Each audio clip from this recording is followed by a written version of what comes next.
नमस्कार, आप देख रहे हैं न्यूज इंडिया। आपके साथ मैं हूं चारुल शर्मा। शुरुआत करते हैं खबरों की। मॉनसून सत्र के लिए अधिसूचना जारी कर दी गई है। 21 अगस्त से शुरू होगा मॉनसून सत्र। 21 से 23 अगस्त तक मॉनसून सत्र चलना है और सत्र का आयोजन राजधानी गैरसैंण में किया जाएगा। सत्र को लेकर तैयारियां पूरी हो गई हैं। उत्तराखंड विधानसभा का मॉनसून सत्र 21 अगस्त से गैरसैंण में प्रारंभ होने जा रहा है और इस संदर्भ में आज उत्तराखंड विधानसभा सचिवालय में सत्र की अधिसूचना जारी की गई। इस अधिसूचना के अनुसार 21 अगस्त को 11 बजे से सत्र की कार्यवाही प्रारंभ होगी, जो 23 अगस्त तक चलेगी। ग्रीष्मकालीन राजधानी गैरसैंण में पिछले साल मार्च में बजट सत्र हुआ था।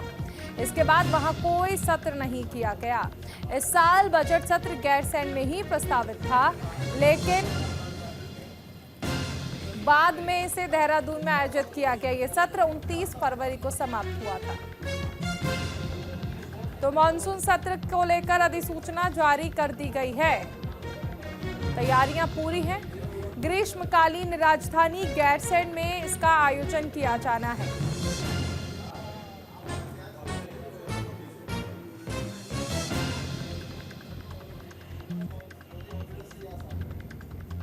से 23 अगस्त तक यह सत्र चलना है। अनुज अवस्थी हमारे साथ जुड़ गए ज्यादा जानकारी के साथ। अनुज, मॉनसून सत्र के लिए अधिसूचना जारी कर दी गई है।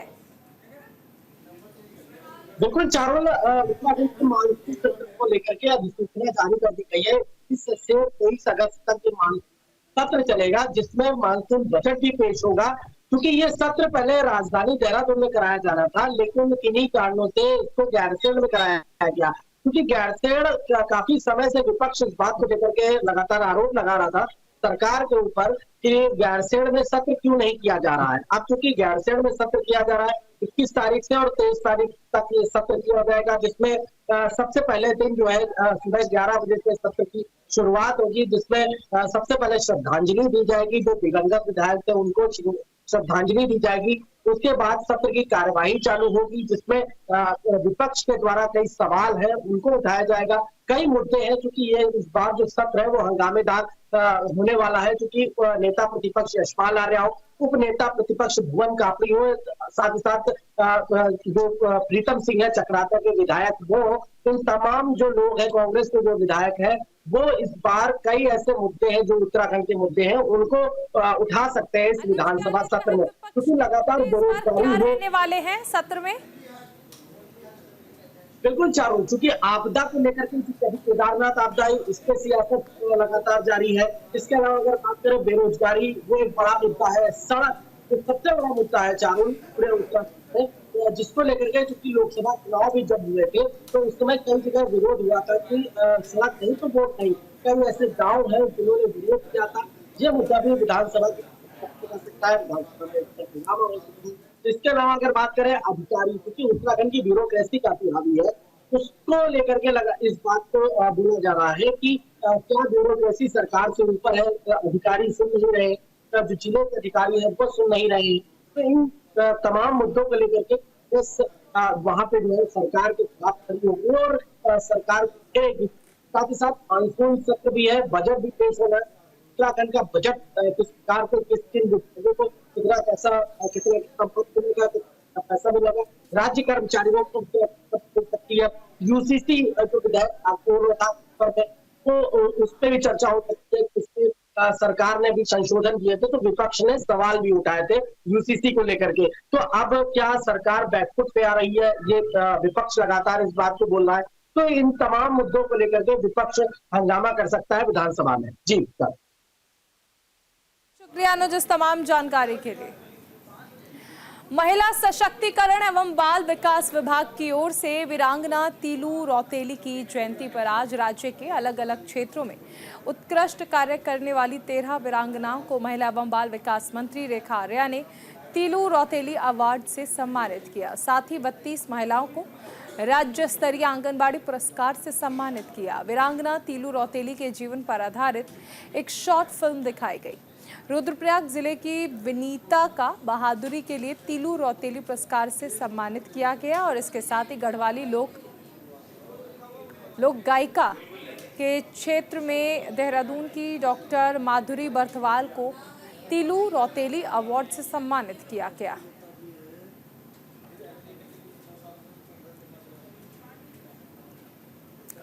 तो आपको बताते हैं कि आखिर किन किन महिलाओं को तीलू रौतेली अवार्ड मिला है।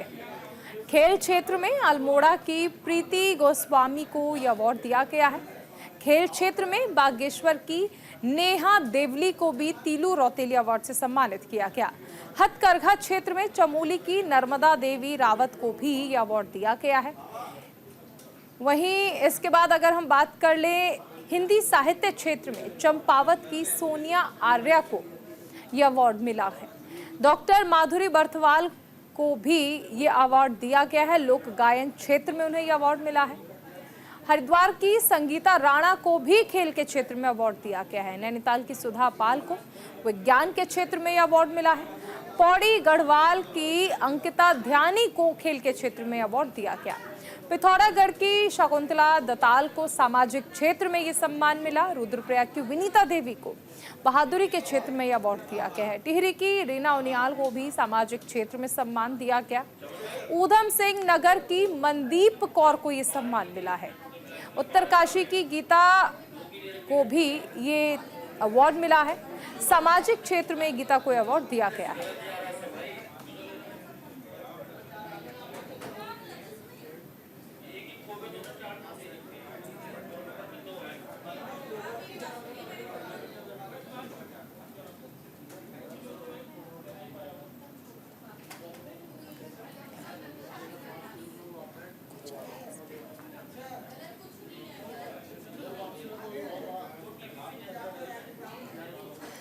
तो 13 महिलाओं को और खेल के क्षेत्र में, सामाजिक क्षेत्र में, अलग अलग क्षेत्रों में यह अवार्ड दिया गया है।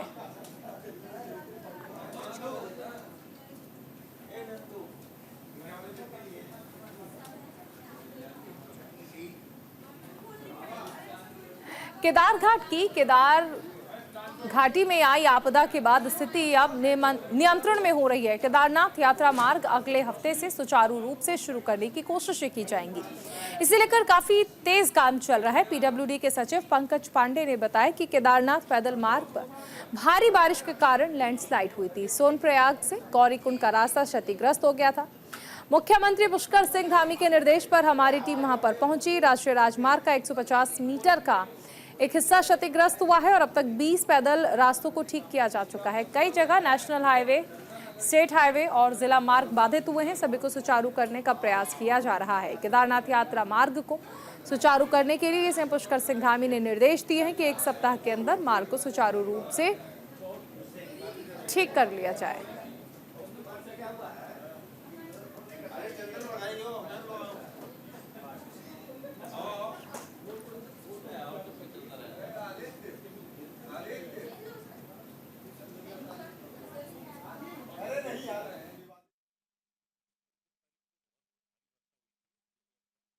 केदारनाथ धाम का जो रास्ता है, पैदल रास्ता भी, और जो सोनप्रयाग से गौरीकुंड के बीच का रास्ता, वो एनएच जो है वो भी काफ़ी क्षतिग्रस्त हुआ था। तो माननीय मुख्यमंत्री जी के निर्देश में हम लोग साइट पे भी गए थे, वहाँ पे पूरी टीम के साथ गए थे। उसमें 4 मेजर पोर्शन है जो डैमेज हुआ है और जो वॉश आउट हुआ है एक तरह से, और 150 मीटर का एक मेजर पोर्शन है जो एनएच का पोर्शन है, वो वहाँ से पूरी सड़क वॉश आउट हो गई है। और उसके बाद सोनप्रयाग से आगे जाके गौरीकुंड से पहले 2 और पोर्शन में वॉश आउट हुआ है। इसके अलावा जो पैदल रास्ता है जो गौरीकुंड से केदारनाथ धाम को जो जाता है, उसमें 29 जगह पे रोड खराब हुआ था। वहीं उत्तराखंड में भी भारी बारिश का कहर लगातार देखने को मिल रहा है। उफान पर है गंगा और सोलानी नदी। नदी के पानी से कई गांव डूब चुके हैं। लोगों के घरों में बाढ़ का पानी घुस गया है। खेतों में पानी भरने से फसलें बर्बाद हो गई हैं। देवभूमि में बारिश का कहर देखने को मिल रहा है। जनजीवन अस्त व्यस्त हो गया है। नदी नाले उफान पर है और अब भारी बारिश से सड़कों और खेतों पर पानी आ गया है, जिससे फसलें खराब हो गई हैं। वहीं लक्सर में इन दिनों गंगा और सोलानी नदियां कहर बरपा रही हैं। गंगा से दर्जन भर गांव के ग्रामीणों की करोड़ों की गन्ने और धान की फसल तबाह हो गई है। 2 दिन से सोलानी नदी भी खानपुर क्षेत्र के कई गांव के लिए मुसीबत का सबब बन गई है। सोलानी नदी में देर रात बाढ़ की स्थिति बन गई, जिसके बाद उसने विकराल रूप ले लिया। सोलानी नदी का पानी खानपुर के जोगावाला गांव में घुस गया। गांव के स्कूल और कई घर बाढ़ के पानी में डूब गए। तस्वीरों में आप देख सकते हैं कि किस तरह से स्कूल, पंचायत घर और अन्य चीजें भी पूरी तरह से जलमग्न नजर आ रही हैं। ग्रामीणों के घरों के स्थिति को अगर देखें तो वो भी दयनीय है। बाढ़ के पानी से दुखी ग्रामीणों ने प्रशासन से मदद की उम्मीद जताई है।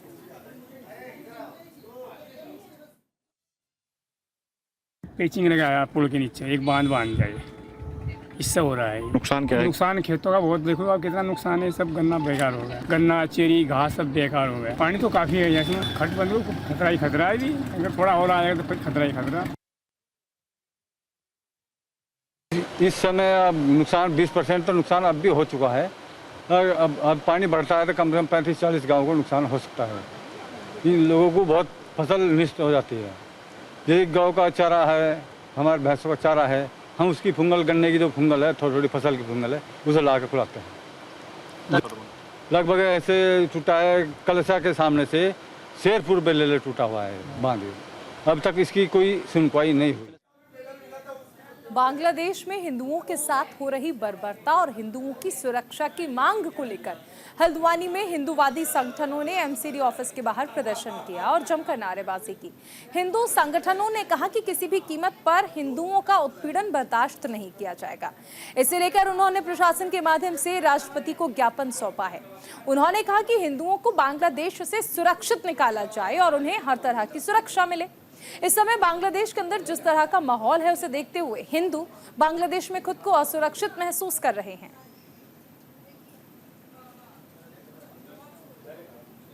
आज हमने ये प्रदर्शन किया है। देखिए, आप लोग सब देख रहे होंगे कि बांग्लादेश में जिस तरीके से वहाँ पे हिंदुओं की निर्मम हत्या की जा रही है इस्लामिक कट्टरपंथियों द्वारा, और हिंदुओं के मठ मंदिरों को तोड़ा जा रहा है, इस्कॉन का मंदिर जला दिया गया, बहन बेटियों की इज्जत तक वहाँ पे लूटी जा रही है। तो हम इसी उसमें जो है ये प्रदर्शन करने आए हैं। आज हम राष्ट्रपति महोदया को एक ज्ञापन भेज रहे हैं। देखिए, जिस तरीके से इस्लामिक जो मुसलमान हैं, जो घुसपैठिए हैं, बांग्लादेश से बड़ी मात्रा में भारत में आके रह रहे हैं और सुरक्षा एजेंसियां कुछ नहीं कर पा रही है, तो कम से कम भारत सरकार को बड़ा दिल रखते हुए जो हमारा बांग्लादेश में हिंदू पीड़ित हो रहा है, उनको यहाँ पे लाके रक्षा सुरक्षा प्रदान की जाए। और जो बड़ी मात्रा में, देखिए, उनकी बहन बेटियों की इज्जत लूट रही है, उसको बचाने के लिए वो बड़ी मात्रा में बॉर्डर से ही भाग के भारत में आ रहे हैं। तो उनको कम से कम यहाँ पे रख के अच्छी रक्षा सुरक्षा की जाए, उनकी उचित व्यवस्था बनाई जाए। इसी संदर्भ में आज हम लोग सिटी मजिस्ट्रेट कार्यालय आए हैं।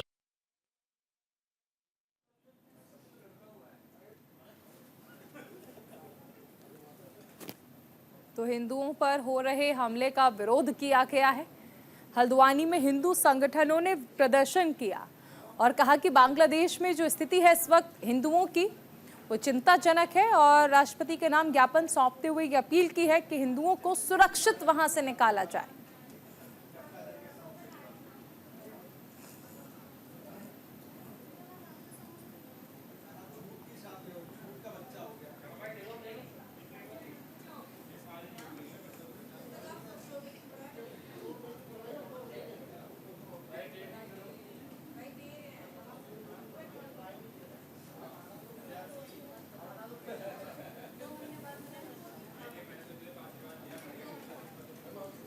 वहीं देहरादून में अधिवक्ताओं की हड़ताल खत्म हो गई है। सीएम धामी से मिलने के बाद हड़ताल पर विराम लग गया है। आज से फिर से रजिस्ट्रेशन का काम जो है, रजिस्ट्री का काम जो है वो शुरू हो गया। हड़ताल के चलते 29 जुलाई से काम यहां पर ठप पड़ा हुआ था।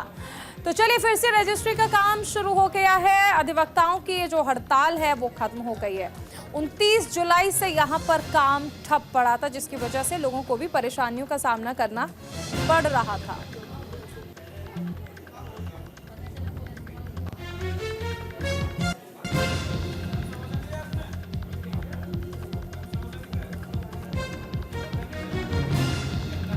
आज से फिर से रजिस्ट्री का काम शुरू हो गया है। अधिवक्ताओं की हड़ताल खत्म हो चुकी है।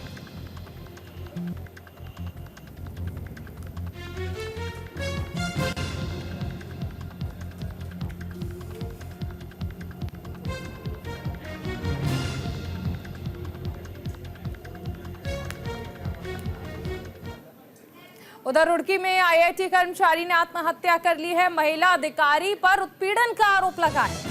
कर्मचारी के परिजनों ने कोतवाली के बाहर हंगामा किया।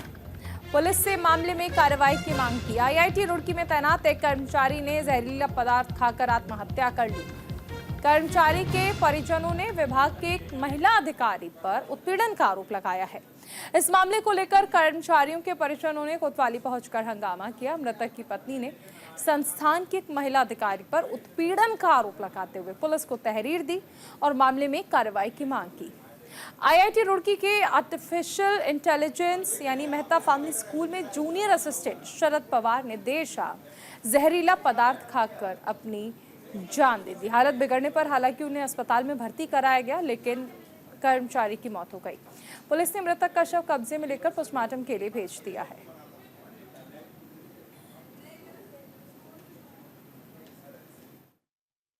शरद पवार के मतलब ये प्रताड़ना का है। विभागाध्यक्ष दुर्गा तोषनीवाल के द्वारा प्रताड़ित किया गया है, जिस वजह से उसने इतना गंभीर कदम उठाया है। और मैं कर्मचारी यूनियन की तरफ से मतलब ये इसकी मतलब ये निंदा करता हूँ और उसके साथ जब तक न्याय नहीं होगा कर्मचारी यूनियन पूरी तरह से परिवार के साथ है।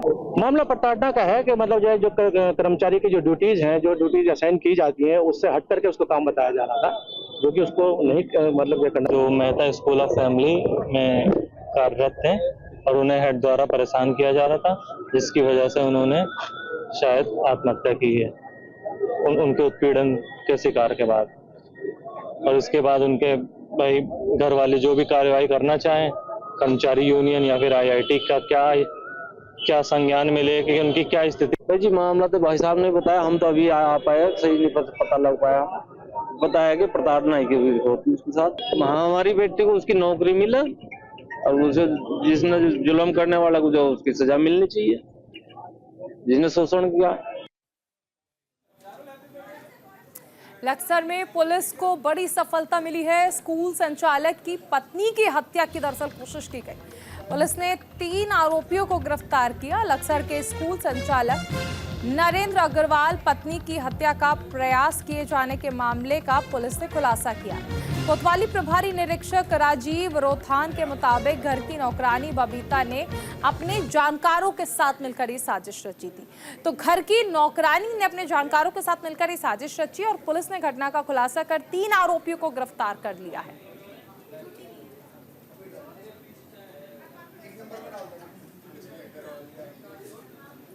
और इसी के साथ इस बुलेटिन में इतना ही। आप बने रहिए न्यूज़ इंडिया के साथ। नमस्कार।